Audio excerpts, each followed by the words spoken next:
OpenAI pisses off Black Widow. Google says AI is more important than search. And Microsoft launches an AI feature that will basically track everything you do on your computer. We're going to chat about these stories and more on this episode of Today in Tech.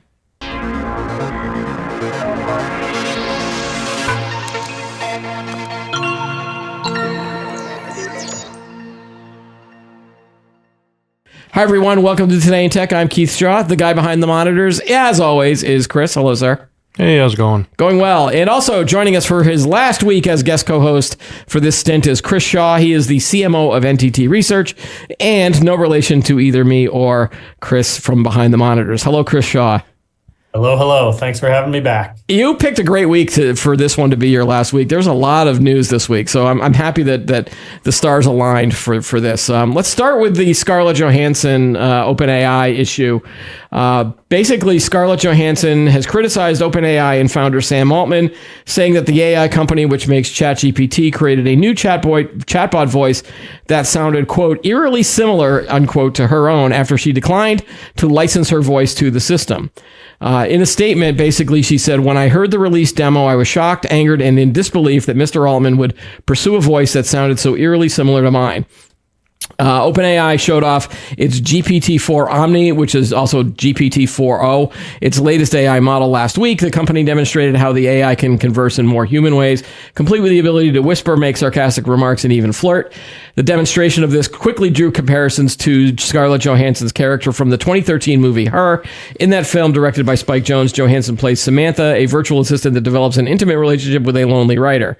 So this story has been going back and forth, and now there's I think she has hired lawyers to basically explore any other options. It feels to me that OpenAI got caught with its hand in the cookie jar here. Basically, they did make an offer to have her use to actually license her voice. She said no because, again, she's part of the whole SAG-AFTRA stuff. I think they were on strike at the time, and basically she was like, no, I don't want to do it. And then they were like, well, let's try to make someone. So they claimed that they hired another actress to replicate a voice for this.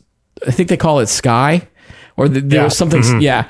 And then, but then made all sorts of references to Scarlett Johansson and her, including like Altman tweeted out a one-word thing that said her when they were announcing this product.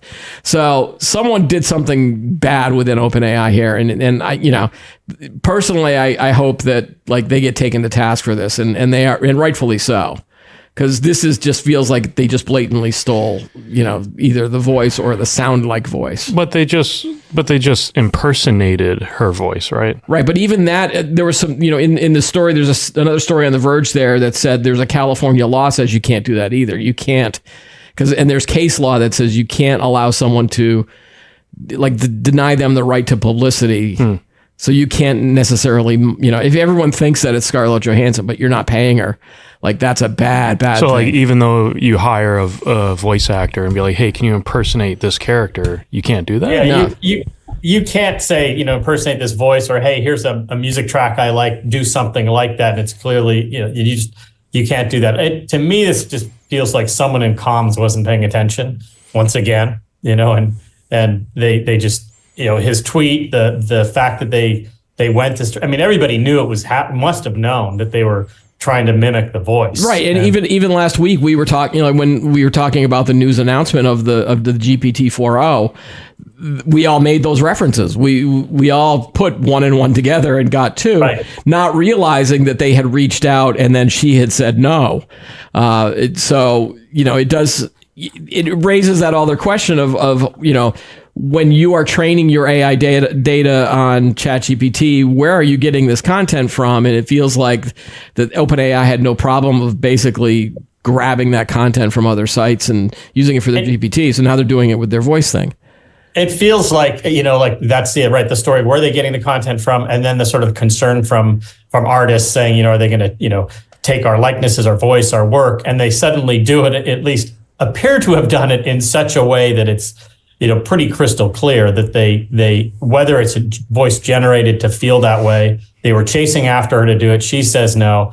And mind you, she's not a person who's ever been afraid of suing anyone. Remember the Disney story. Right. So So, I mean, you would think someone there said, hey, maybe we should be careful. I mean, once they reached out to her, but, you know. Well, I think that they reached out to her last November or whatever, and she said no, but then they reached out to her again when it was like 2 weeks to go, so if you read all of the different details, it feels like not only is OpenAI covering their tracks, so to speak, but they quickly took down that voice, which is another kind of admission of, oh, we screwed up, we shouldn't have done this type of. Yeah, I wonder if they had that voice already they were working on it anyway when they reached out to her the first time, and they just kept going with it, and then this a few weeks ago they reached out again saying, come on, are you ready to do it? Because they knew they were going to do it. Yeah, I the first time maybe not. Maybe after she said no, maybe which is more evil, Chris? Like, is it more evil to develop it, ask the person, and then keep going after she says no, or do you develop it ask for after she says no for the first time? Yeah. You're like, well, we'll just do it anyway. It feels like the second one is more insidious. The second one is more evil. I feel like the first one is more likely, though, that they had it in their mind and they were saying, well, let's get her. They kept moving along saying, she's going to eventually say, fine, we're so popular now. I'm a likable guy. Yeah, and Sam Altman, didn't do himself any favors when he said that this was his favorite movie. And it was like, oh boy. Yeah, maybe lock up the license before you do all of this stuff. I'm glad this happened, though, because I think, regardless of Scarlett Johansson and what she does, but I think it opens up exactly one of the problems with AI and doing this kind of stuff, that it's like from the standpoint of artists. So I think it'll serve artists well because it'll be a case that can be recognized. So for me, I think it'll be a good thing. I think it's going to hurt OpenAI in any way. It's a little bad publicity, but whatever, they're fine. But I think that from the standpoint of just making people aware that this can happen, maybe it will help getting some type of rules, laws in place It would be nice to actually have some regulations around this too, so that it's not just reliant on the company to make license agreements with other people. Like even while this was all happening, I think OpenAI announced a news content deal with the publishers of the Wall Street Journal and the New York Post. They did News Corp. They did a deal with News Corp. So all of those articles now can be licensed by OpenAI. Yeah, they're also licensing. I think. I mean, they're a little bit out of context, but they're also. I think Reddit's licensing their data to them, which also good. It's just so basically everything that we do online is going to be. It's going to be used by OpenAI. It's going to right. So now just the companies that own the platforms where this content was living can now actually get some money for that licensing. It's not like there was nobody standing up and going, "Oh, I want to protect our content from being used because we believe in the First Amendment or anything." They just wanted money. And again, I don't know what the status of our company is. We have we have decades of B2B content on our site. I've got columns that I've written, 25 years ago. That's probably already been stolen by OpenAI, Do you remember the old expression they say that, big data or data is the new oil? Yeah. Well, AI is the gasoline. They're selling the oil. Yeah, it's just about, all of that goes out the windows as long as you're paying me the money for whatever it is that you want from me. Yeah. Just don't take it. Like that was the whole web scraping. I remember when companies were just web scraping content off of websites. Yep. So people were annoyed by that until they said, "Oh, well, we can license you this content, and then you get it for a fee." It's just facial recognition was a big one. Right? Yeah, that's the version of that. Yeah. So I'm sure that there's going to be more on this if she continues to seek legal action on this. So I hope she does. Because I think she's going to be the voice of a lot of artists. I think. Yeah, I just don't know how far that's going to trickle down to the level of where you're not famous or where you're not a big publisher. I mean, does this trickle all the way down, or do they still kind of say, well, if you don't have attorneys with you, we can still grab everything because the internet is public? And I mean, that could be the court case too. Yeah. I think the New York Times is one of the companies that are suing them, but if they license content from the New York Times, that lawsuit goes away, right? Or do they get to the point where it has to be decided by a court? I mean, that could be either way. All right. I want to move on to the next one that again, is a bad week for a lot of tech companies. So have you heard about this Windows recall feature from Microsoft? I have, yes. Yeah, this was as part of an announcement last week from Microsoft. You know, they were introducing a whole bunch of AI PCs, and this was supposed to be a big deal. It's like, hey, we've got all these great AI stuff built into our computers. But one of the features was this feature, by Microsoft, was called Recall. And basically, it's coming to Windows 11 Copilot Plus PCs. It's designed to let you go back in time on your computer by, quote, taking images of your active screen every few seconds and analyzing them with AI. If anyone other than you gets access to that recall data, however, it could be disastrous. And so it's everyone's all hyping up how great this is going to be. It's like, oh, I forgot where I placed that PowerPoint presentation. Can you tell me? And it goes bloop, bloop, bloop, bloop, bloop, and brings it up for you. Wow, that's amazing. Except for the fact when you dig a little bit deeper, they're taking screenshots every 5 seconds and storing them on your computer. Yeah, it feels, when I first read about it, I thought of Apple, Apple's Time Machine, which is, it's pretty effective and sort of for backup and everything, but this is just taking it to a new level. I think, once again, it's like this idea of what appears to be convenient, which we seem to sell convenience at a rate of selling our soul. And I feel like that's what's happening here. It's going to be great. This thing that can, you'll never lose anything. It'll all be there, but it's all going to be there for anyone to find. And then it's so, I always picture people who go on their site and they, first of all, erasing your search histories, doesn't really matter. Right. But those guys, right, who erase their search history, it's still all there. I think the like all sort of convenient services, the upside, I don't think outweighs the downside, and I think it's not. I think it's problematic. As I was reading this article about, and this guy was a security professional who wrote about this coming nightmare. He's a security guy. He probably works in a business. There's so many different scenarios that make these red flags go up. It's turned on by default. So if you buy a new computer, you might not realize that it's already doing it the second you power up the computer. So you have to opt out if you don't want it to be used. You have to take a few steps there. Yeah. That's a problem. There is. I think things are encrypted, but not complete. I don't know. I think the idea would be that it's encrypted. Things might be encrypted, but if you go in, it's unencrypted, right? If you have access into your computer, or someone, you're automatically decrypting things. I mean, it's just sort of on off. Right. It's someone's like, if someone manages to hack into your device, the encryption won't matter. Similarly, if someone just steals your laptop and you don't have a secure password locking it, then a criminal, cyber criminal or otherwise could use Recall to pull the world out from under your feet. Again, if you're using a family PC, if you don't have a profile, anyone could walk in and open up your Recall history. I don't think you want, your wife or your kids to see some of the things that you might have been doing.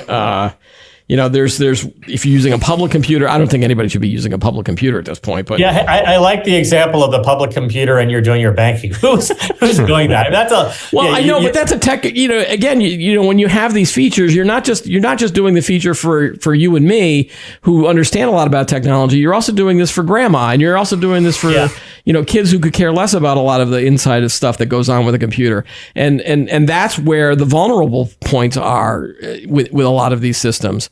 I would say that this will they'll probably make some fixes where this feature doesn't get turned on by default, and you sort of have to opt in rather than opt out. That would be the smart thing for them to do. Yeah, it feels to me like, you remember the movie Minority Report? Feels like the reverse of that. Instead of predicting the future crime, it's everything you've done that people can go back and find. It just feels very problematic. I think it's a level of convenience. Who really needs that? And then the other excuse that they give too is, well, we're doing our best to protect everything. Don't worry, just trust us. And this is coming from Microsoft. And again, so here's a quick example from my life. So when my youngest daughter was younger, she would have a tendency to basically take things from her brothers and sisters. And so she started having a history of taking things from them without asking. And so now she's grown up, she's matured a lot, and she says to me, the first thing when something is missing, we automatically point the finger at her. And so she says to me, she goes, that's not really fair. I go, but you've got a history of this. And so it's the same thing with Microsoft. They have a history of vulnerabilities and security things. You're constantly doing patches and upgrades on a Microsoft system. And now to hear them say, well, trust us that, all of this will be completely safe and protected. I mean, I don't buy it as a user of computers for the last 40 years of my life. Yeah, I mean, go ahead, Chris. Chris. I mean, just imagine like if they get hacked, if Microsoft gets hacked, all that data. Yeah. Right. And not only that, but I don't know, the dark part of me thinks that Microsoft could totally sell this data to an AI company. Which AI company would that be? I can't imagine. Wow, which one have they invested billions and billions of dollars in to learn about people's habits and what they do and where they're going and what they want to do with their computer? Yeah. Chris, you have a dark side? The other Oh yeah, it's a deep dark. It's like what would Dark Chris do? Does that mean there's a light Chris? That's my question. Somewhere over here. Yeah. Somewhere. So I want to jump into some of these other announcements that were made because again, this was all part of Microsoft made an announcement. There were a lot of other hardware makers that came out with, this was supposed to be the golden moment for these AI PCs, and so Microsoft announced a Surface laptop and a Surface Pro tablet that can run some AI tasks without an internet connection. Lenovo, Dell, HP, Asus, Acer, Samsung, that they're also running a lot of these AI PCs. This is supposed to be the big deal of what's coming next. This is the new era of AI. It's all going to be on your PC. For example, I got an email from HP after they made their announcement, and so they were trying to sell me. It's like, hey, you really want to buy this computer, Keith, because here's all the stuff on it. So they talked about the recall thing, but then the other feature selling points was one of them was real-time translation. Spoken words are turned into English subtitles in real time on your screen with live captions. I'm assuming that's for a video call, but it could be for something else. And then this other thing with Microsoft Paint Creator, which is their version of DALL-E with, hey, just type in a text prompt or tell us what you want to see, and it kind of draws it for you. The speeds and feeds apparently are now equal to what Apple produces. The Joanna Stern from the Wall Street Journal was really excited about a lot of that stuff, saying, "Hey, PCs are back." But I don't know. I mean, from your perspective, Chris Shaw, what do these AI PCs have enough selling points to make people interested in buying them, or is it going to be one of those things where, well, I've got to get a new PC, I'll just get one of these because that's the newest thing, and it just becomes another feature sauce thing that they're selling? I think it's feature sauce. I think we talked about this last week, just the fact that so much of it's coming at us so fast, right? That I think it's just another thing, right? Okay, well now it's in the PC, and I think the reaction is just like, okay, if I need a new PC, sure, but I'm not going to turn around if I've got one that's fine. It's a couple of years old, and it's not time for a new one. I'm not going to get it for this when we know 6 weeks from now there's going to be something else, right? Because every week there's some new update to AI and some new thing happening. So I imagine if I was to go, I'm going to get this new PC, is it just going to be? I mean, yeah, you can update the software, but it's not the thing that I think is going to drive someone to go out and buy a new PC. Yeah, a few months ago, it was like this with the smartphones. When Samsung launched all of its new Galaxy smartphones, they were touting like, oh, this is great. Oh, you could use AI for all of these different things. And it was just basically you could erase a photo bomber from one of your photos if you had it, rather than just waiting and actually just taking another picture without the photo bomber. I don't understand that whole eraser thing. It's like on our phones, you could just take 17 pictures. All right. Maybe that's the wrong example. Well, I think, that bringing up the phones is interesting because, I mean, think about, like, I know that, it was always get the newest iPhone or whatever, but specifically iPhone, right? That was every year or every few years was the big thing. And we know that has slowed down and people are now saying, let's keep things longer. Is that going to be the same story here? It's just, okay, there's a new feature. It's got a big burst. It's like Tide new and improved or something. Right. And I feel like it's just coming at us too fast. And it's someone in marketing, and that would be my department, that says, "Hey, well, let's talk about this new thing and see if we can increase some sales." I don't know that, given the impact of everything in AI and how fast it's happening, if it's going to create this sort of drive to run out and get the new PCs. Yeah, I can't remember the last time I was really excited about a device where I'd be like, I have to go out and get the newest version. I mean, I still have my Pixel 4a, and they're on what, Pixel 9, 8 or 9, 8 or 9. Yeah, like I don't know. You're due for an upgrade at some point, though. Are you getting close to that 5 years, Chris? Only when it breaks. Oh, okay. No, only when it breaks. So you're going to go beyond the 5 years. I thought you were on a 5-year plan on your smartphone. I mean, usually on the fifth year, it does eventually break somehow. Or if you want to put your tinfoil hat on, Google intentionally slows down your battery recharge rate, and then you get so frustrated that you go and buy the new thing. Yeah, that could be part of it too. Maybe. We should just rename the show the Tinfoil Hat Show, and I should just start wearing the tinfoil hat. Or just have a segment. Yeah. Well, there's plenty of that stuff to go around too. All right. So at the moment, we're not excited about AI PCs because, again, it's a lot of features that you can already do on your existing computer. It doesn't necessarily, like, I never understood the need for local AI generation on your phone, because aren't network connections now pretty much consistent wherever you go, unless you're out in the middle of nowhere? Then maybe that becomes an issue, but I don't need that kind of processing power for most of the stuff I'm doing, which again is email and some other apps and things like that on the desktop. I mean, I guess we have it on our phones, like, just for predictive language, like small things. It's essentially there, right? Yeah.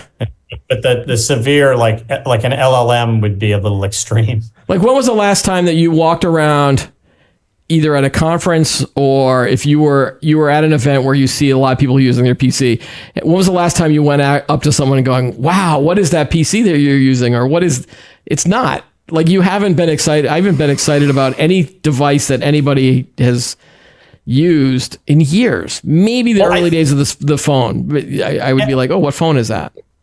I think so, because now it's so ubiquitous, right? Yeah. So therefore it's like, oh, you have a computer that you're using to send email, or you have a phone that you're calling or texting or sending email or social network, whatever it is. Yeah. It's just everybody, we're so far into that. I think that it would have to be some extreme, new type of device. I think the closest thing I would be interested in would be if my phone could suddenly create a hologram projection of, like, Princess Leia doing the help me Obi-Wan Kenobi, or something like that. If something I've never seen before, then I might be like, yeah, maybe I could. Well, although I would still be like, well, what am I going to use that for other than to impress people at parties? Exactly. Yeah. All right. So there's two companies that had a bad week, and I'm going to give you the third one that had the bad week. All right, Google. We didn't get a chance to talk this on last week's show, but Google had its I/O event, and one of the things that they launched was this AI overview thing for a lot of its search results pages, so that now when you type in something on a search, it's going to put an AI overview at the top of the page, and it's going to tell you all these cool things. But as it was, basically in this article, they're basically abandoning search in favor of, ROI advertisers and others, etc. Google announced Tuesday that it will be giving advertisers the ability to create immersive visuals in their promotions using generative artificial intelligence as the company rolls out more AI tools for brands. Advertisers can take advantage of what Google is calling visual brand profile in search that gives richer results for queries that include the name of a brand or retailer.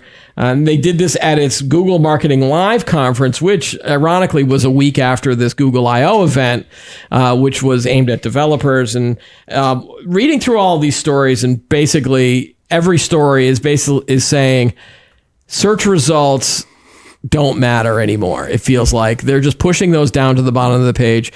Google is now wants you to stay on Google. Yeah. It used to be you'd go to Google, you'd look up something, you'd get a list of results, and then you would go to another site. Whether that's news, whether that's just some other site that someone created on how to change the oil in your car, or how to fix that battery, that type of thing, or recipe page. Everything that now basically they're saying we don't want you to go to those other sites unless you pay us. Maybe that that's the whole sponsored content piece of it. They just want to stay within the Google ecosystem, and it annoys me from a publisher side of things. We're a publishing company. We create content. They pay money to me and others, other writers and editors, to create content on a regular basis. But Google now just seems to be saying, well, we're going to grab all of that content from you, come up with an AI result for you, and then we want you to stay on this page rather than going to those other sites. I mean, I think it's I don't know if it's the end of search, but it feels a little bit like that. And it's saying we're going to, it's like, it's a closed ecosystem, right? So you're going to go in whatever you search or look for and it's going to give you an answer, because the AI is going to give the answer. And it's probably going to be a very good one because it's probably going to be taken from your content. Probably, right? Yeah. So the answer is there. Why do you need to leave? Maybe sometimes you'll leave, but it does make, I think, SEO go away. I think that it's gonna, they'll monetize it. I think you're right. It'll be an advertiser will pay, but again, as an advertiser, if I pay to send them to my site, whatever it is, if that content or if that answer is still there, is someone gonna click anyway, right? Right. Because if you go and it gives you a fully baked answer, or what appears to be a fully baked answer, like how to change your oil, and the whole thing is there, and maybe there's some AI generated video that shows the whole thing, and why do I need to leave? Yeah. So it is something that I think changes the model a lot if they push it this far. I feel like if Google wants to do this, they should just start hiring their own content creators, or maybe this is the way for them to basically grab all of the content that's out there and just get away with not having to pay anybody for the use of that content. That I don't know if I think this ticks me off more than what the OpenAI people are doing. But they're probably going to come out with a search engine at some point too, based on all the data that they have. Isn't there already one?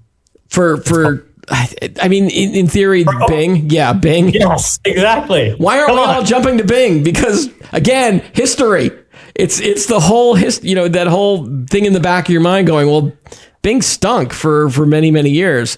I've tried the new Bing. I mean, it's integrated with ChatGPT, so it's still, but at least when you have the AI answers at the front, they don't give you all of the information. They're like, well, and here's the source that we got it from. So click here and you can go to that site and maybe read more, learn more about it. I still do that. I still read the summary, but I don't trust the summary completely. And then I do go to another site. And it's a little bit different from news. I mean, I am still using Google News. I don't know how much AI they've integrated into Google News at this point. I think it's more for those how-to type articles. Yeah, I mean, I think it's when you were talking about like sort of grandma using the PC kind of story, it's the same thing here. I mean, I think the way you might use like not trusting the summary or whatever the answer is, most people probably will, and they'll say that's enough. I don't need to go anywhere. So I think it's bad news for publishers. Oh yeah, it's definitely, and we've had some internal discussions here that we can't necessarily reveal, but the general feeling is that it's more about making that first party relationship with your viewers. So you have to create content that engages with them rather than having for them to go to search and finding you. We have to find the audience more than the audience finds us, I think is what I think that's an interesting take, because it might, we've been so sort of locked into the search world where they're going to get to whoever it is through search. Right.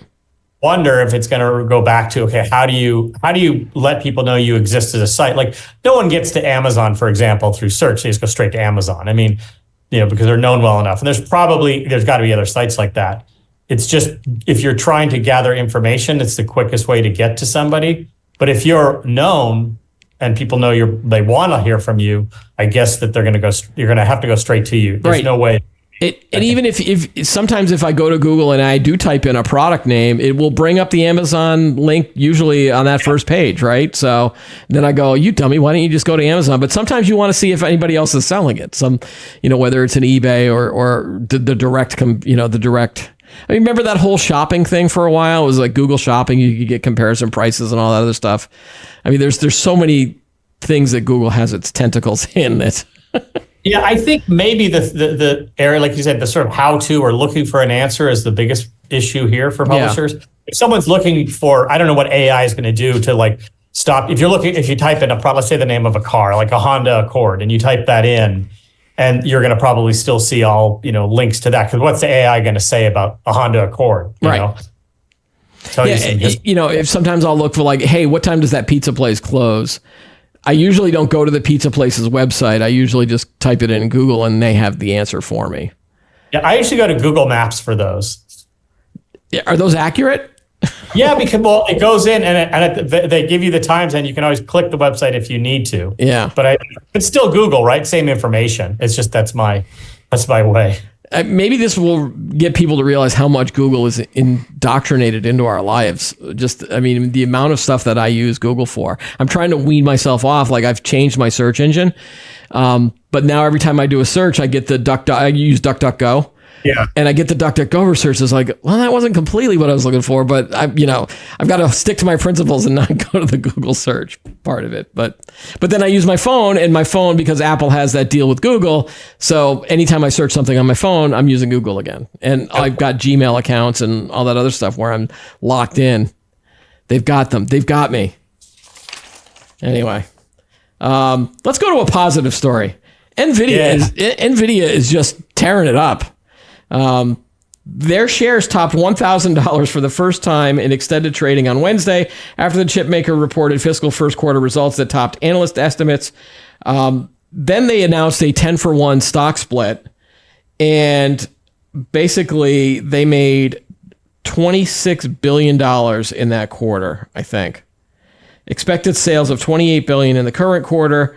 They were only expecting $26 billion, and so that made the stock price go even higher. We've talked about NVIDIA on the show before. Like if any company is taking advantage of this AI onslaught, it's NVIDIA, right? Yeah, I mean, they are truly the shiniest of shiny objects right now. And I think, they're right place, right time. Obviously, the chips they make are phenomenal. They're right for this, and they did, they made the right investments and they've done everything right for this moment, and I think they're going to continue to be there because I've heard as much as 5 years of just an intense push into this from, companies buying their GPUs. So I think they are only going to continue to go up, it's interesting because they're so specific. Like, they're selling to the data centers and to all these companies building out all these LLMs and everything. I do think they'll continue to go up. I can't imagine. And their robotics chips that they're being put into robots and autonomous vehicles and the like there, even before all of this generative AI stuff, they were doing some really good work there. They're still killing it in gaming, right? Right, Chris? Like, yeah, for the most part, yeah. I'm just waiting for another shoe to drop, and I'm not sure if it is at this point. Like I said, I don't think it is. Yeah, I think they're a great company that's was already doing, great innovative work, like you said, in robotics and gaming, and then, AI is not going anywhere. I mean, I could imagine it could maybe level off at some point because there's got to be some point where it's just like, does it just raise forever? But and I don't see any competition, right? You get some from AMD. There is some from AMD, but I don't think Intel is impressing anybody these days, right? I don't hear a lot of stories. Yeah. And again, I noticed, Chris, you're wearing a leather jacket. I have to say, if you go back, this is the third leather jacket I think I've worn because I've actually always worn them, but I thought now Silicon Valley has gone from hoodie to, because Jensen Huang wears them, I might as well just, so you're either he's following me or I'm following him. Let's just say that he's following you, just to stoke your ego a little bit. This one goes back a number of years. So what'll be interesting to see is if other tech leaders take this fashion sense that he's created, and then he becomes we've talked about this a little bit before on the show, where he's like the rock superstar and he's the coolest kid at the cool table. It'll be interesting to see if Mark Zuckerberg, kind of drops that t-shirt hoodie look. He's kind of already. He's made some shifts. There was an article about him. I don't know. I made New York Times in his fashion sense. This is just. I can't believe we're talking about this, but go ahead. This is. It's true. Like he's starting to to change his look a little bit. You know, I think it was with that whole image change where he was into the whole MMA fighting or the exactly. And he challenged Elon Musk, and so now he's just wearing t-shirts because he's probably in better shape now, so he can show off the shoulders and the guns a little bit. He grew out the hair. He doesn't have the sort of weird Caesar haircut anymore. I think Jensen Huang has got a whole different thing going. I think he's like, Steve Jobs had his time with the black, mock turtleneck. Right. You had everybody wearing turtleneck and jeans, and then when Tim Cook took over, and then everyone started wearing the collared shirts, but then not tucking it in. It was the whole untucked look, and so I think we're going to start seeing that next movement of it's going to be t-shirts and leather jackets. So we just want it known that you were doing this before Jensen Huang. This is true. This is true, and I have witnesses. The other fashion thing that I can't stand, and I have to do it on my other show, is the Tech Bro vest. Have you seen? No, never. You're So on our demo show, we have a demo branded. It's the Polar Tech type vest, or what is it? The Patagonia, where it's like you see the sleeves through it. And the first time I wore that on the demo show, it looked like I was about to go hunting. So we had to change the look of and I'm not allowed to wear plaid anymore on that show. So, again, and this is the first time in a couple, in about 6 months that I'm not wearing a hoodie on the show, only because it was 90 degrees today. And I did not want to come into work wearing a hoodie, which, I was sure you'd show up in a leather jacket today. Oh, see, but the thing is I haven't worn a leather jacket since I was 18 years old. Like, that's how long it's been since I've worn a leather jacket. I have to go out and find a good one, because otherwise I just think that I'm in like a local production of Grease, and you don't want to see that. You don't want to see 50-plus-year-old Kanicki. You do not. You do not. All right. So you'll definitely know that he's the new fashion guy if you start seeing other CEOs wearing that leather jacket. We're going to pay attention to that as well. But also, we are very impressed with what NVIDIA does with their actual chips. All right, some quick hits, really quick here, Chris. Amazon is going to plan to give Alexa an AI overhaul. So finally, but they're going to charge a monthly subscription price for it. This just sounds like another bad idea from Amazon. I don't know why they're doing this. The subscription for Alexa will not be included in your $140 per year Prime offering, and it hasn't nailed yet down the price for this service. But basically, they're saying, well, if you want ChatGPT on your Alexa, you have to pay us. I don't understand why they wouldn't just roll it out, or roll out a limited version first, get people to like it, and then say, oh, well, okay, now if you want the full effect, pay us $5, $10 a month. I think this feels like the Amazon phone again. Well, wait, Amazon had a phone? Did I miss that at some point? Oh, you got to be kidding me. It was a huge launch. Just find that old video of Bezos launching the thing.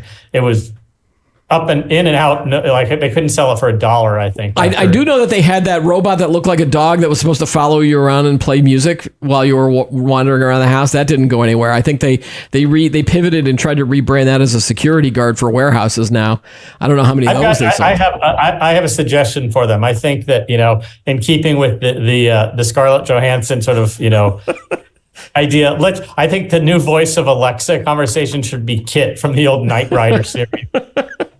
Well, but that actor's still alive. William Daniels is still, he's still around, but I don't think you would want to license his voice at this point, because he's... It'd be perfect, though. It's like, because it's, 2014 technology, they're trying to update it. I think they're scrambling and trying to jump in, and I think that's what this is all about. All right, Chris, Siri and Alexa are... Chris just pulled up a listing for the Amazon Fire 32 gig black phone, and they want how much for it? $140? Yeah. Wow. Is that because it's vintage and it's a collector's item, or because they actually think they can get $140 for it? I mean, that's pretty cheap in today's standards, if you think about it. Yeah. I mean, this makes me ask you the question: has Amazon been successful in its hardware pursuits? Is that, I guess the Kindle. I think the Kindle, for Kindle, sure. and even the early Echo, or Alexa type, the little. I mean, it's good. I mean, I use it for timers all the time. I use it to set alarms for me. My wife uses it to play music every now and then. Like, it's a smart speaker. Yeah, I think if it's in your home, you use it for those things, and I think it's there's definitely a market. But it doesn't necessarily contribute to any additional revenue for Amazon, and that's why it feels like they want to charge a subscription price to get it in line with, hey, we need to make money off of this technology, rather than just doing something out of the goodness of their heart to help users. I think they thought that people would be using it all the time to order on Prime and everything. And I think voice ordering, maybe with new technology, maybe it'll start to work for that, where you can start having a conversation and ordering things, but not with the current Alexa, because you have to repeat yourself. So I think that's what they're looking for. And again, that it'll be interesting to see what happens if Apple comes out. So June 10th is their Worldwide Developer Conference, and the rumors is that they're going to have a deal with someone in the AI space, or they're going to claim that they've created their own, and that Siri is going to get better. It'll be interesting to see if they take the route of, it'll be called Siri Plus, or iSiri or Oh, AI. Siri. Oh, Siri. Oh, Siri. Oh, stop. Just what do we? Oh, see now. Look, my phone just started blinking. Same here. Yeah, great. Technology. Gotta love it. All right, last story, and then we're going to wrap it up. Millennials are apparently quiet vacationing rather than asking their boss for paid time off. There is a giant workaround culture.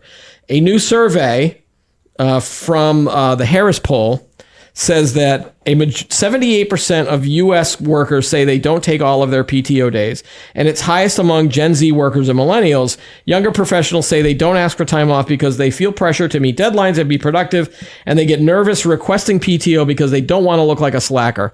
This is according to Libby Rodney, Chief Strategy Officer at the Harris Poll. It's not to say that they're not taking breaks. They're just not telling their boss, basically. They are doing what they were. So this feels to me like it was an offshoot of this whole quiet quitting movement, which was like, hey, I'm not going to work that hard. I'm going to use this mouse thing to basically look like I'm working, but in reality, I'm either on the couch taking a nap or I'm somewhere where I'm not, like I'm on vacation somewhere. But Chris back here, he has another theory that they didn't mention in the story that gets him all. Well, I'm surprised they didn't mention it at all. It's the WFH word. Right. And it's like, well, what do you mean quiet vacationing? Well, we're all working from home. Do our bosses know what we're doing? Right. Well, to me, I think it makes perfect sense. And it's like, you're either working from home or they're taking, a vacation, like working from wherever they want, right? Let's say fly to Miami for a week and you can work from a hotel as long as I think that's what's happening. Yeah. So that they're building those things into their work, and they're probably working around, like, your schedule now becomes 24 hours a day and you just fit your work in, for that generation. Yeah. I don't have any issue with it. I think the idea of, if they can be productive and they can also do the things they want to do, it's fine. I think you just have to be the kind of manager that says, all right, I trust you to do what you're doing, and it is about the output and the outcomes of the work you're doing. I don't care if you do it from London or from New York or, But isn't there decades of research that suggests that people really do need to take vacation time? So, for sure. I mean, that two different stories here. For me, the sort of having, sort of getting out of your normal zone and working from somewhere else and taking sort of partial vacation, I think is cool. I think it's great. It works with the work from home. But people absolutely should take vacation. I mean, I think that's, but that's part of, I guess, the corporate culture of, sort of young people thinking that they have to be sort of seen and prove that they're not taking time off. I mean, I tell my employees, or my reports, I tell them, shut off your phone when you go, because I'm going to, pretty much. Yeah. You got to at least take So you just added that pretty much thing at the end there. A what? You just added the quote pretty much at the end, which suggests that you say that you're going to shut the phone off, but then you don't. Well, here's what I do. I do shut it. I do shut it off. I turn off all my notifications, and what I'll do is at the beginning of the day and the end of the day, I'll just look and see if there's anything that I need to respond to. And most of the time I won't. But I shut off. I was in Paris a couple of weeks ago and for a vacation, and I shut all my notifications off. And it was amazing not to have those things clicking through, because that's the thing. That's a sort of Pavlovian response, right? You keep picking it up and looking at it because you see those. Right. When it's turned off, I never picked up my phone other than, Google Maps to get around the city. Right. Yeah, it's weird. Like, again, I've covered this. I've seen news stories around this for the last 20, 30 years where people are like, you have to take a vacation. You should not be connected. And again, technology being phones, meaning you're always constantly connected, email and other technologies that didn't exist, 40 years ago, when you could actually just leave work at 5:00 on a Friday and then not have to worry about stuff until you got back into the office on Monday. And then all of these, and again, those other people that feel like, well, if I'm not connected, then I'm not going to be productive. And then when it comes layoff time, oh, well, Joe didn't answer his phone on Saturday when I was trying to reach him. We should get rid of him. Like that attitude doesn't exist anymore. I think if you're a really good company and you value your employees, you're going to be like, yes, take the time off. Or you're not as important as you think you are. Maybe that's the what I like that you're not as important as you think you are. I think we all should learn that one. Yeah. So if there are any millennials or Gen Z people watching this show, I'm hoping there are some. Basically, don't buy into this whole thing that your company is everything, because it's all about you and what you need rather than what the company needs. How's that for an answer? That's what I've learned in my 30 years of work. That works. That works for me. All right, Chris, thank you again for being a guest host on the show, and we will definitely have you back at some point. But we are going to give you a vacation, vacation from this madness that is the Today in Tech show. So thank you very much, and we look forward to talking to you again in the future, whether it's about tech news or other things that you guys are working on. So thanks again. Enjoyed it. Take care, everybody. That's all the time we have for today's episode. Be sure to like the video, subscribe to the channel, add any thoughts that you have below. Join us every week for new episodes of Today in Tech. I'm Keith Shaw. Thanks for watching.